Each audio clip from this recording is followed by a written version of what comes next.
이 주일도 평안하셨습니까?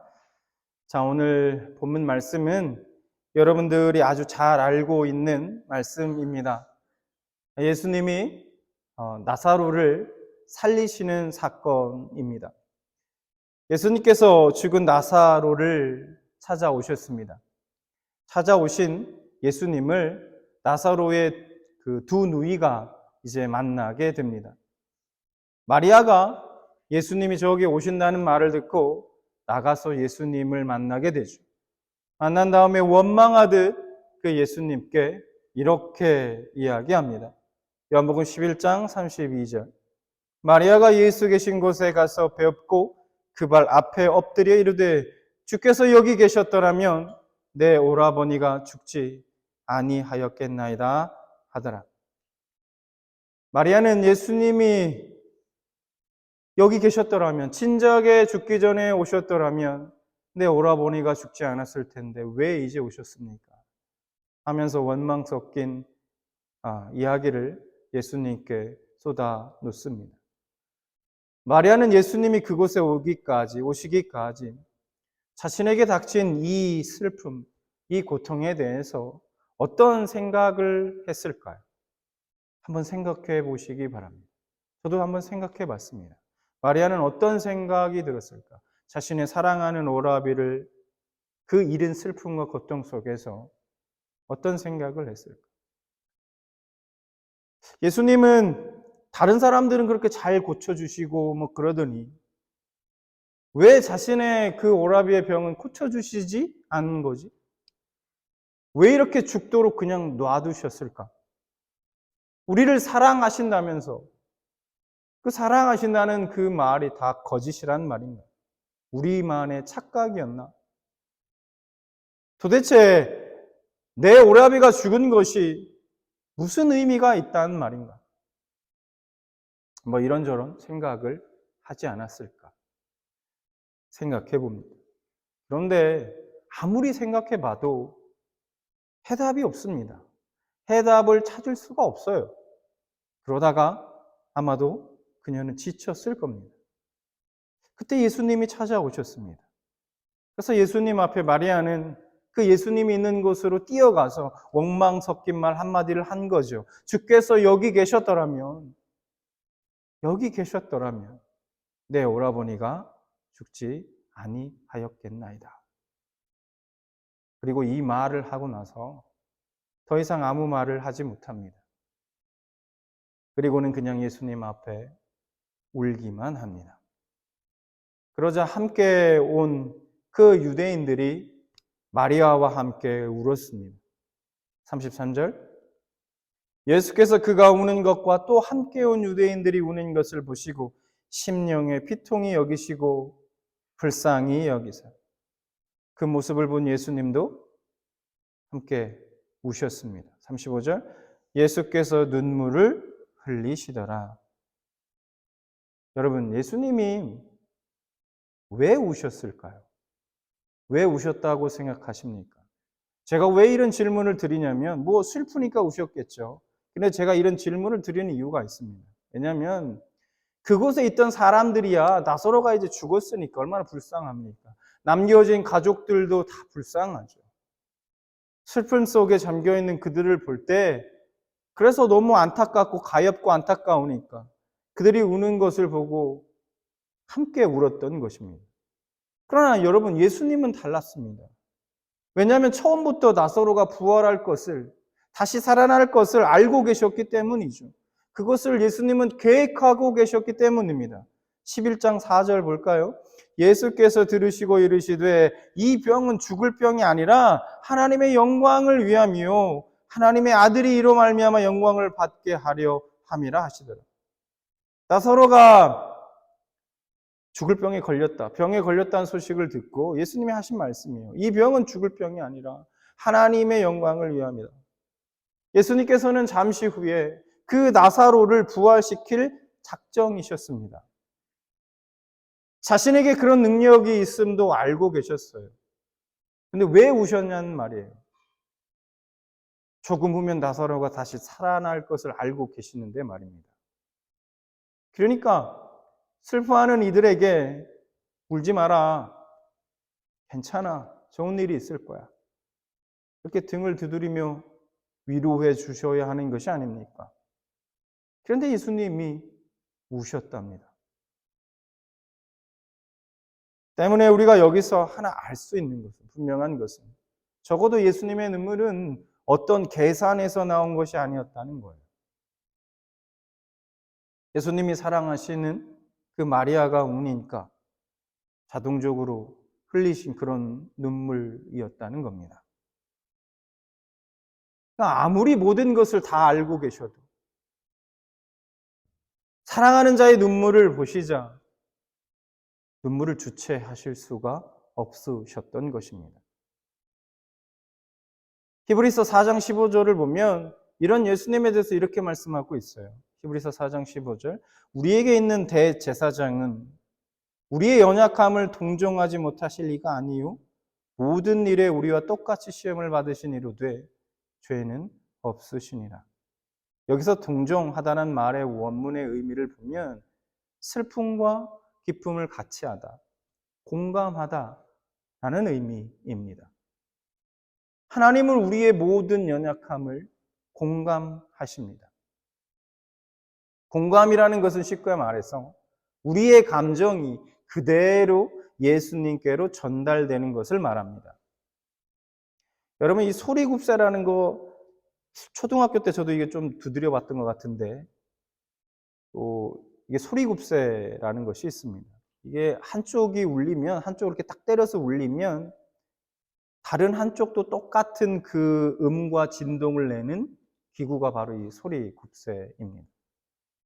마찬가지로 우리가 어떤 감정을 느끼든지 그 감정이 공명되어서 주님께로 그대로 전달되는 거예요. 우리가 아파할 때 주님은 우리의 감정 그대로 같이 아파하십니다.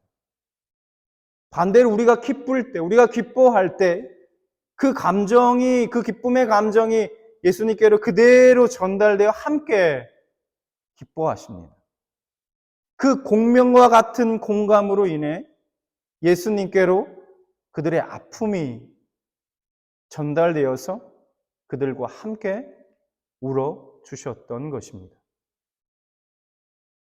여러분, 우리는 하나님과의 그 사귐, 하나님과의 그 교제, 그것을 이론적으로만 생각해서는 안 됩니다. 저기 멀리 계신 하나님, 성경 속에 계신 하나님이 아니라는 거예요. 이론적으로만 생각해서는 안 된다라는 거죠. 성경은 우리가 하나님을 어떻게 대하느냐에 따라서 하나님이 바로 그런 똑같은 방식으로 우리를 대하실 것이다. 그렇게 말씀하고 있습니다. 말씀을 볼까요? 사무엘하 22장 26절과 27절 말씀 보겠습니다. 보십시오. 자비한 자에게는 주의 자비하심을 나타내시며 완전한 자에게는 주의 완전하심을 보이시며 깨끗한 자에게는 주의 깨끗하심을 보이시며 사악한 자에게는 주의 거스르심을 보이시리이다. 여러분, 이게 무슨 말입니까? 그러니까 우리가 하나님을 대하는 방식에 따라서 하나님이 우리를 대하시는 방식이 또한 달라진다는 거예요. 여러분, 그리고 그 좋은 예가 바로 오늘 본문 속에 등장하는 마리아와 마르다라는 겁니다.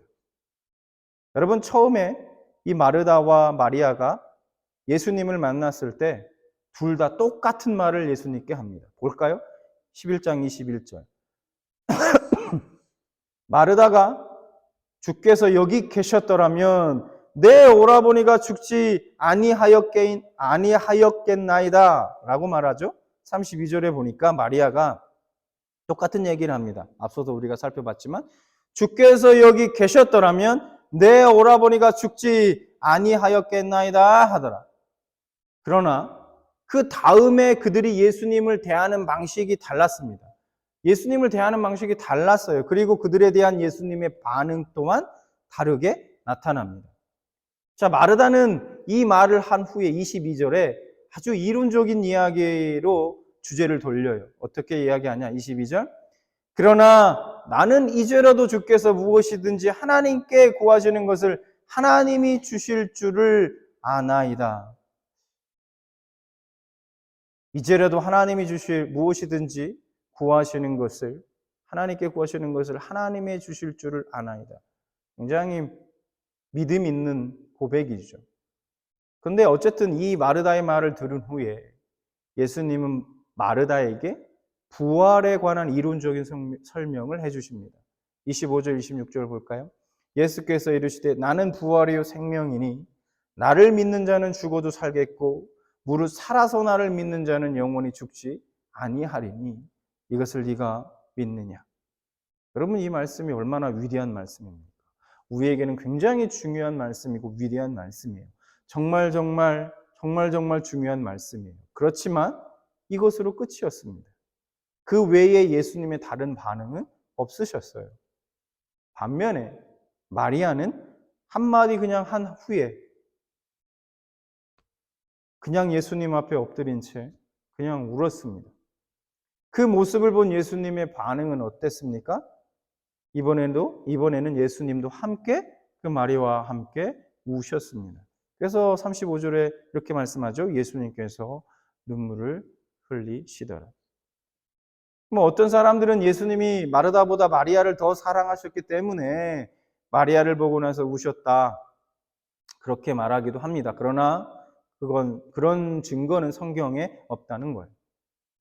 성경은 예수님이 우신 이유를 단지 이렇게 설명하고 있을 뿐입니다. 33절, 예수께서 그가 우는 것과 또 함께 온 유대인들이 우는 것을 보시고 심령에 비통히 여기시고 불쌍히 여기사. 이게 이유라는 거죠. 여러분, 하나님이 우리에게 원하시는 것이 무엇일까요?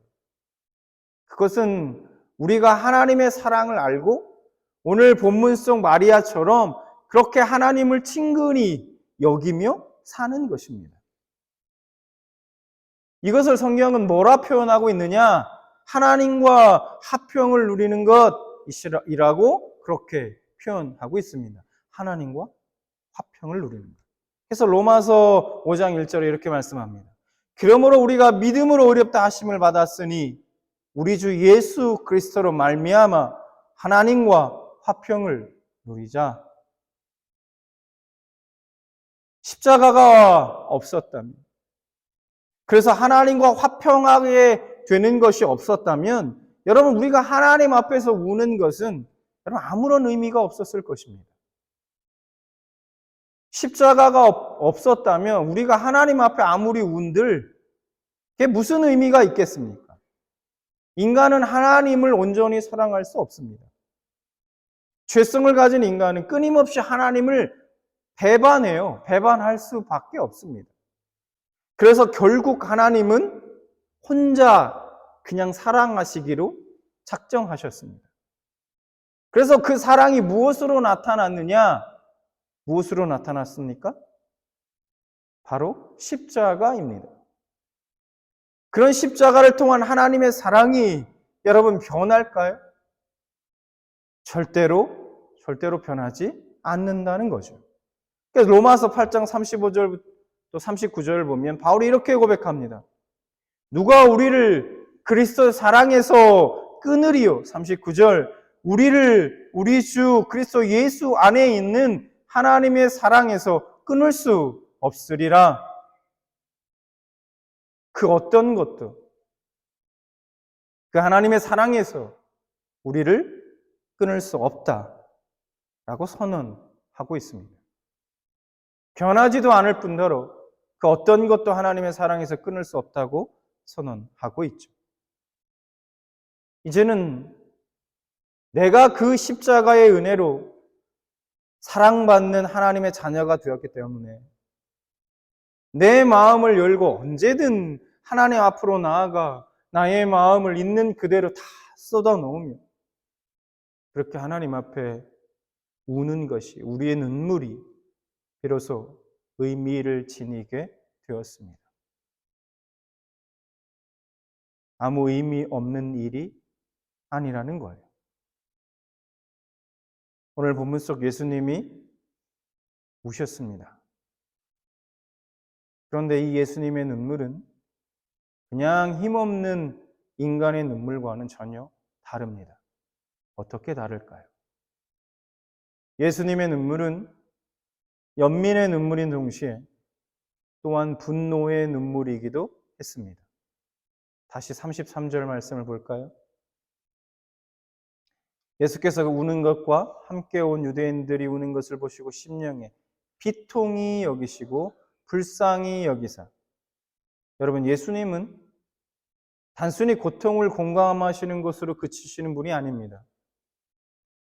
많은 사람들이 아픔을 공감할 수 있어요. 사람들도. 다른 사람들이 내 아픔을 공감해 줄 수 있죠. 근데 거기까지입니다. 고통의 근원을 해결해 주지는 못해요. 그러나 예수님은 다르죠. 33절의 비통함은 분노를 동반한 슬픔을 말합니다. 여기서 비통은 분노를 동반한 슬픔을 말한다라는 거예요. 그러면 예수님은 무엇에 분노를 느끼셨을까요? 이런 겁니다. 예수님은 하나님의 형상을 잃어버리고 죽음에 철저하게 묶여있는 그들을 불쌍히 여기셨던 거예요. 하나님의 형상을 죄 때문에 잃어버린 그 인간의, 그래서 그 죽음에 완전히 꽁꽁 묶여버린 그들을 보고 예수님은 분노하셨던 것입니다. 죄 때문에 영생을 잃어버리고 죽음 앞에 좌절하고 절망하고 있는 그 인생들을 보시면서 그것 때문에 분노하셨던 거라는 거예요. 그러나 이것이 끝이 아니었습니다. 그냥 비통해 하시며 눈물로 끝나지 않았다는 얘기예요. 사람도 죽음에 분노하며 눈물 흘릴 수 있습니다. 그런데 그게 다죠. 현실을 바꿀 힘이 없어요. 그러나 예수님은 아니라는 거죠. 예수님은 그 비통함을 가지고 그 죽음 속으로 뛰어들어서 그 죽음의 사슬을 완전히 박살내고 그 사슬을 완전히 끊어버리십니다. 나사로가 들어있는 돌문이 치워지고 주님은 하나님께 기도하신 후에 이렇게 외칩니다. 43절. 이 말씀을 하시고 큰 소리로 나사로야 나오라 부르시니 죽음의 악취가 진동하고 있는 그곳에서 여러분 놀라운 일이 일어납니다. 나사로가 온몸에 배를 감은 채 그 무덤에서 나온 거예요. 44절. 죽은 자가 수족을 배로 동인 채로 나오는데 그 얼굴은 수건에 쌓였다. 예수님이 말씀하신 것처럼 죽음의 그 권세를 깨뜨리고 나사로를 부활시키셨습니다. 예수님의 그 분노 앞에 그 죽음의 권세도 힘을 완전히 잃었던 것입니다. 1996년 1월입니다. 제가 고등학교를 졸업하고 이제 졸업식을 참석하지 않고 중국 유학길에 올랐습니다. 그때 저는 예수님을 믿지 않았던 사람이었습니다. 아니 믿지 않는 것이 아니라 아주 심하게 거부감을 가지고 또 반대했던 그런 사람이었습니다. 몇 번 제가 말씀을 드렸던 것 같은데요. 그때 그 시절의 저의 모습을 생각하면 사실은 26년이 지난 지금의 저의 모습은 상상할 수조차 없습니다. 아무튼 그런 제가 세상적으로 한번 크게 성공해 보겠다고 그런 정말 나름은 큰 꿈을 가지고 그 포부를 가지고 그렇게 중국으로 유학을 가게 됩니다. 그런데 그곳에서 약 1년의 시간이 지나고 어느 날 하나님이 저를 찾아오셨습니다. 그럼 제가 그 과정을 다 설명드릴 수는 없지만 그 낯선 땅에서 유학길에 오른 지 약 1년 만에 예수님을 영접하고 저의 인생의 모든 계획을 다 내려놓고 제가 내려놓겠습니까? 하나님이 내려놓게 하셨죠. 다 내려놓고 오직 예수님을 위해 살겠다. 그렇게 다짐하게 됩니다. 나 같은 진짜 아무짝에도 쓸모없는 인간도 사랑하신다는 사실. 감히 쳐다볼 수조차 없는 그 존귀하신 하나님께서 나를 위해서 십자가의 생명을, 그 고귀하신 생명을 내어주셨다는 사실에 그럼 저는 너무너무 감사했고 감격했고 이 은혜를 어떻게 도대체 갚아야 하나 생각이 들었습니다. 그래서 하나님을 위해 이 보잘것없는 이 생명이라도 주님 원하신다면 제가 기꺼이 주님께 드리겠다. 그렇게 고백했습니다. 주님과 함께하는 하루하루가 너무 기뻤고 너무너무 행복했습니다. 정말요. 근데 얼마 지나지 않아서 제 인생에 있어서 가장 큰 시련이 제게 찾아왔습니다. 저희 아버지가 어느 날 저희 아버지가 한국으로부터 이제 연락이 왔는데 교통사고로 돌아가셨다는 소식을 제가 듣게 됩니다. 처음 소식을 들었을 때 믿지 않았습니다. 믿어지지 않았던 거죠. 꿈인 것 같았습니다. 몇 번을 묻고 또 물었습니다. 그런 장난 하지 말라고. 제게 든든한 기둥 같았던, 큰 산과 같았던 그 아버지가 돌아가셨다는 사실이 저에게는 너무너무나도 감당하기 힘든 충격이었습니다. 하나님께 엎드렸습니다. 눈물을 쏟으며 수많은 가슴 속에 있는 원망의 말들, 있는 그대로, 나오는 그대로 다 이렇게 쏟아 놓았습니다. 내가 무엇을 잘못했습니까, 하나님? 왜 나를 부르셨고, 왜 나를 찾아오셨죠? 저를 사랑하신다면서요. 그런데 왜 제가 사랑하는 사람을, 가장 사랑하는 사람을 데려가십니까? 왜 나에게 이런 아픔과 시련을 주십니까? 왜 제 아버지를 데려가십니까? 무슨 의미가 있습니까, 이게? 제가 제 생명까지 다 드린다 하지 않았습니까? 왜 막아주시 않으셨습니까? 다 쏟아놨습니다. 얼마 동안인지도 기억이 안 나요, 시간이. 광야에 홀로 던져진 것 같았습니다. 세상의 비바람을 막아주던, 기둥 같았던, 큰 산과 같았던 그 아버지가 계시지 않는다는 현실에 이제는 그 모든 비바람을 혼자 감당해야겠구나. 그 현실이 정말 두렵고 또 막막했습니다. 그렇게 얼마의 시간이 흘렀는지 모르겠습니다. 이제는 눈물을 흘릴 힘도 남아있지 않고 그렇게 지쳐서 그냥 엎드려 있는데 아주 세미한 음성이, 하나님의 음성이 들려왔습니다. 예전에 여러분에게 말씀드렸었는데 기억이 나실지 모르겠어요.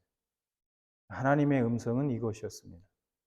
대서봐, 이제는 내가 너의 아버지 되어줄게. 딱 이 한마디 말씀이었어요.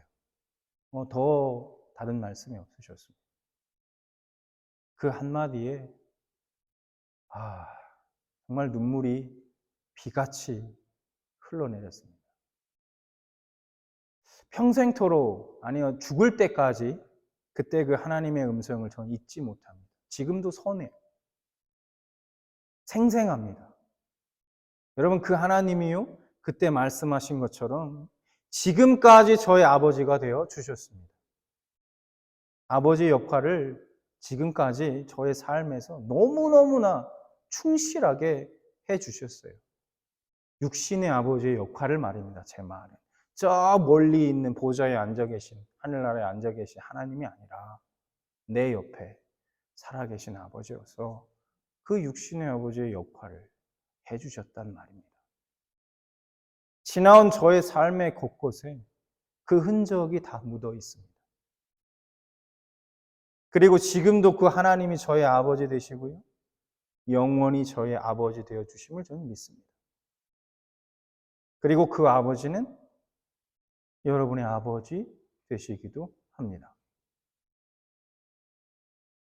여러분, 저는 지금도 종종 고난 중에 또 아픔 중에 하나님 앞에 나아가곤 합니다.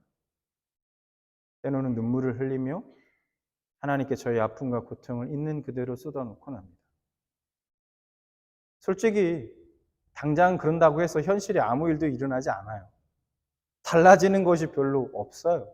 그럴 때가 훨씬 더 많습니다. 근데 그래도 괜찮습니다. 저는. 왜냐하면 그 26년 전 그때 제게 찾아와서 내가 너의 아버지 되어 주겠다. 그렇게 말씀하시고 신실하게 그 약속을 지켜주신 그 하나님이 여전히 저의 아버지 되시기 때문입니다. 그냥 괜찮아요. 그 선하시고 신실하신 아버지께서 나의 인생을 어떻게 앞으로 인도해 가실지 저는 잘 알고 있기 때문입니다. 그 하나님께서 오늘의 이 고난과 나의 이 고통과 나의 이 아픔, 슬픔을 또한 주님이 계획하신 나의 멋진 인생의 선한 걸음으로 의미 있게 사용하실 것을 저는 믿기 때문입니다. 여러분, 때때로 답답하시면 그냥 우시기 바랍니다. 그것도 믿음입니다. 하나님을 아버지로 믿는 사람만이 그렇게 할 수 있는 거예요. 하나님을 신뢰하지 않는 사람은 하나님 앞에 절대로 울지 않습니다. 하나님 앞에서 우는 건 하나님이 사랑이심을 아는 우리만의 특권입니다. 우리는 십자가가 있기 때문에 오늘도 울 수 있습니다. 우리가 울 때 예수님도 우십니다. 우리가 섬기는 하나님은 그런 하나님이십니다. 하나님의 그 사랑과 그 능력을 믿으며 마음을 열고 매달려 기도하는 우리가 되기를 바랍니다. 그래서 우리의 원수들, 질병과 갖가지의 모든 그 고통들이 산산이 부서지는 그날이 속히 임하게 되기를 주님의 이름으로 축원합니다.